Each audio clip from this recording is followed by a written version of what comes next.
Do you consume a lot of salt? Can't resist salty foods like French fries, sausages, and processed foods? And are you hypertensive?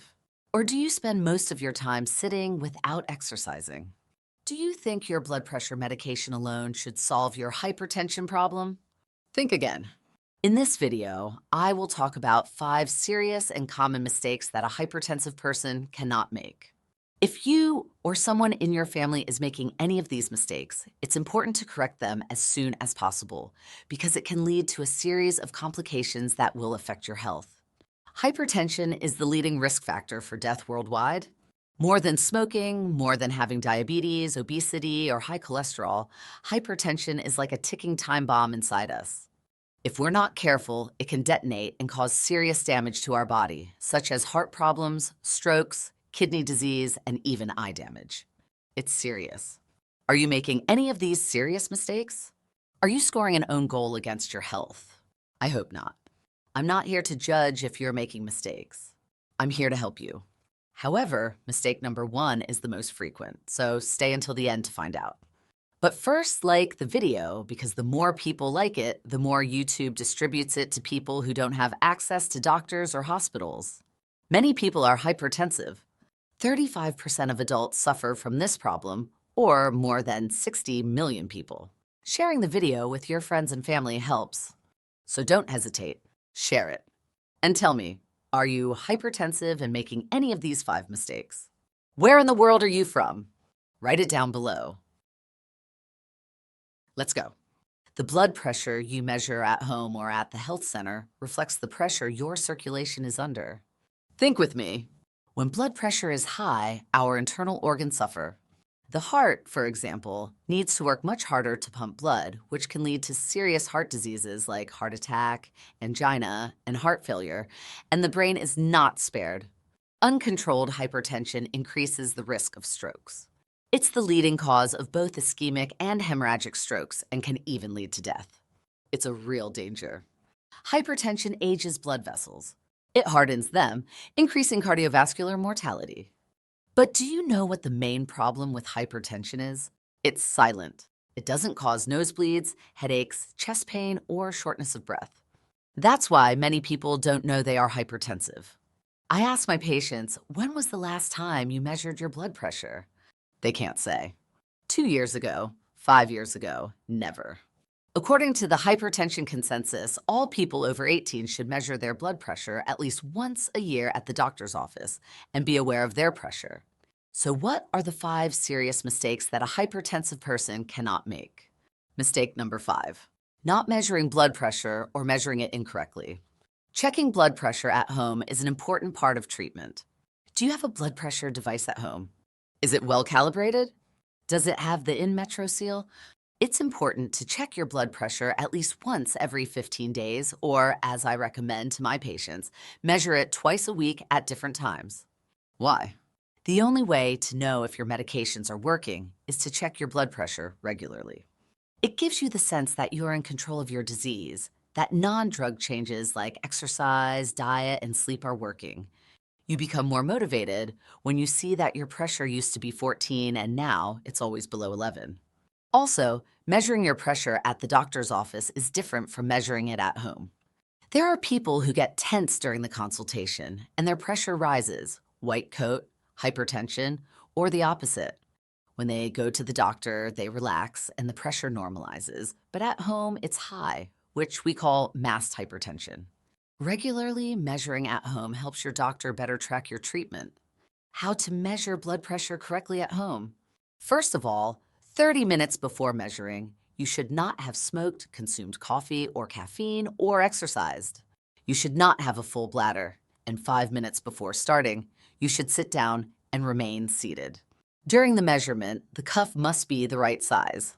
If you are obese, the cuff must be appropriately sized. Uncross your legs, sit properly, and rest your arm on a flat surface, like a table at heart level. After the measurement, you can measure again just to ensure the measurements are accurate. It's important to measure. Measuring twice a week is a healthy and important practice. Now beware of fake news, and there are so many misconceptions out there. I have a patient whose blood pressure I measured and it was very high, 18. I said, "Aren't you measuring your blood pressure?" He replied, "Yes, doctor, I am measuring it." I bought an app on my cell phone. I place my hand here and it measures my pressure. "Look, my pressure is 12 by 7, 12 by 8. I said, "No, your pressure is 18. I measured with a digital device and it was 18. He measured again and it was 11 by 70. These cell phone apps don't work. The fourth serious mistake is the opposite, measuring blood pressure all the time. Like everything in life, extremes are not ideal. If you only check your blood pressure when you go to your cardiologist once a year, it's too little. But measuring your blood pressure all the time is an exaggeration. I want you to measure it. I want you to have a device at home that works, is certified, and is from a good brand. Why is measuring your blood pressure all the time also not good? Oh, I have a headache. I'll measure it. I'm agitated. I'll measure it. I'll see what my pressure is before going to sleep. There are people who measure their blood pressure all the time, and this ruins their quality of life. Why? Because the numbers they see on the screen generate anxiety. Wow, my pressure was 11 half an hour ago. Now it's 13. So when I go to sleep, it'll be 15. And at dawn, it'll be 18. I'll have a stroke. And then they wonder why their pressure doesn't go down. It should go down. What should they do now? It's like that. I have hundreds of patients like this. When I change one of these patients' medication due to a side effect, like leg swelling, I say, "I don't want you to measure your blood pressure for the next 15 days. The class I'm prescribing is different. The potency is the same, but your body needs to adapt to the new medication." 2 days later, they come back to my office with more than 20 blood pressure measurements, all noted. "Look, doctor, the medication is not working. Or worse, my blood pressure has never been so high. In the last 15 minutes, I measured it 5 times, and it's increasing each time." Don't do this. Don't keep measuring your blood pressure all the time. Stress causes your vessels to constrict due to adrenaline and noradrenaline. What happens when you squeeze your garden hose? The water spurts further. Squeezing increases the pressure in the hose.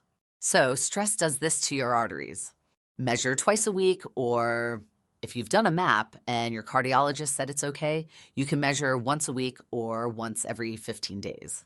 Not when you're feeling something, but when you're calm, relaxed. You shouldn't be so concerned about a single high reading, but rather about your overall pressure. Focus on the forest, not the tree. If your pressure is generally good, that day you slept badly, drank too much coffee because of an important exam the next day, disregard that reading. Let me ask you, have you ever done a stress test? Your pressure went way up, 180 by 90. Is this dangerous during a stress test? Probably not. It's normal. Your body needs to pump more blood to irrigate your leg muscles when you're running on the treadmill. So the takeaway from this mistake is don't generate more anxiety. Don't harm your mental health by measuring your blood pressure all the time. Let's move on to the next mistake. Mistake number 3, adjusting the medication on your own. You measure your pressure, it's high, and you double the medication dose on your own. I see this very often in my office. "Look, doctor, I was taking Benicar 40. My pressure was always high, so I decided to double the medication." But they don't understand that 40 milligrams was already the maximum dose. Doubling it won't help. It will increase side effects, double the cost, and can have detrimental effects. What they should have done is come back to the office, and I would associate another medication. It would be more effective and wouldn't overload their body.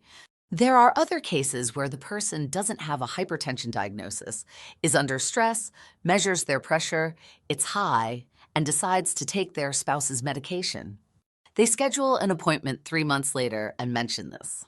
And they don't understand why they became impotent. Because the medication I prescribe for the wife is different from what I'd prescribe for a man. The treatment is individualized. Medicine is increasingly moving towards personalized precision medicine. There shouldn't be a one-size-fits-all approach. Self-medication and altering the medication dose on your own without consulting your doctor will make treatment difficult and can harm you. Instead of self-medicating, the correct approach is to calm down, rest, and monitor your blood pressure again after 15 to 30 minutes. Report this to your doctor at the next appointment, or if your pressure is very high, go to the emergency room. Mistake number 2, thinking that because you're taking the medication correctly, you don't need to change your other habits or follow non-drug treatments. Well, medication is important, but you also need to do your part, your homework. Reduce salt intake, or better yet, switch to light salt if you don't have high potassium levels or chronic kidney disease. Why? Sodium retains fluid, and potassium can counterbalance sodium's effect by excreting excess fluid. Light salt has 50% potassium. There are studies. One of the largest dietary intervention studies conducted in China and published in Circulation in 2021 showed that light salt can reduce the risk of stroke, heart attack, and dementia. Look, an easy, cheap intervention that impacts your health. But of course, you need to adjust the rest of your diet.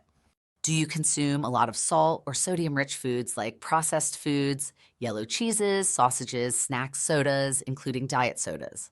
You need to eat more fruits and vegetables that help normalize blood pressure. Don't smoke, reduce or eliminate alcohol, lose weight if you are overweight or obese, exercise regularly, sleep well, reduce stress. All of this together makes your blood pressure better. And who knows, over time, your doctor might reduce or stop your medication. And mistake number 1, stopping medication because your blood pressure is excellent. If your pressure is always low and you're having symptoms like postural hypotension or dizziness, talk to your doctor. You shouldn't stop on your own. But the bigger problem isn't this. The person is taking 2, 3 antihypertensive medications, has well-controlled pressure, 120/80, and decides to stop everything. Then it becomes a problem. Or frequently I hear from my patients, this morning I measured my pressure. It was 110/70, so I didn't take the medication. Otherwise, my pressure would drop too much. Well, your morning measurement. The medication from yesterday was still effective. The newer antihypertensives have a long half-life, taking time to leave the body. You shouldn't measure your pressure to decide whether to take the medication or not. You should take it every day. I'll share a concept you may not have heard before. The newer medications are antihypertensives, not hypotensives. In other words, the medication won't lower your pressure. It tends to normalize your pressure. The drop in pressure is proportional to the level of hypertension. There's an interesting study where they gave the same dose of 3 combined antihypertensives. The Pianist study, a fixed dose of perindopril, indapamide, and amlodipine for 4 months. What happened? Pressure stabilized over time. In the first month, it was higher than in the 4th month for all groups. Mild hypertensives did not become hypertensive. The pressure normalized. The same happened for moderate hypertensives. And for severe hypertensives, where the pressure was very high, it improved to acceptable standards. In other words, the newer medications are against high blood pressure, not to lower pressure. So if your pressure is normal on a given day, take the medication as prescribed. In Brazil today, only 10 to 20% of hypertensive patients are well controlled. 10 to 20%. In Portugal, it's 55%. In Canada, 66%. And the most controlled country is South Korea, with 72% of hypertensives within range. Good blood pressure control reduces your risk of having a stroke, heart attack, heart failure, ending up on dialysis, and dying. Take good care of your blood pressure. Try your best to avoid these 5 mistakes, and you'll do well. You'll excel. Did you like the video? Remember to subscribe and see you in the next video.